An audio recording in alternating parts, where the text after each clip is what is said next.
Despite the current regulations put in place to curb the COVID-19 pandemic situation in the country, different people in different parts of the country marked the Easter celebrations differently.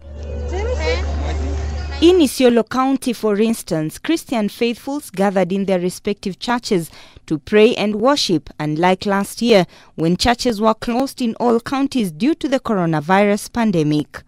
But this year, the President and the Ministry of Health were able to spare some of our counties like us, and from members, we are very happy that today we are celebrating together. John Gitile, a worshipper at the church, said he was happy to mark the resurrection of Christ in church, which is not something to be taken for granted, since there are many people who didn't have an opportunity to worship in church due to the closure, sentiments echoed by other worshippers. Furaha ya sisi ya Easter holiday ni kuwa pamoja tukikaa kama Wakristo tukifurahiana kusherehekea kufufuka kwa Yesu Kristo.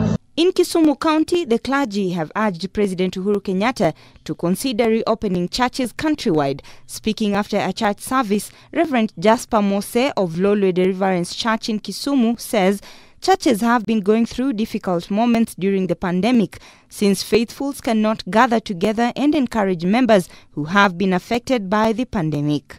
Please, people are suffering. The churches are going through challenges of all kinds. Can you allow the church to open so that our members can be encouraged, our members can be strengthened? In Narok County, over 300 persons living with disabilities were given a treat courtesy of the Narok Peace Association. The marginalized group were given food donations, soap and masks at the Narok Stadium.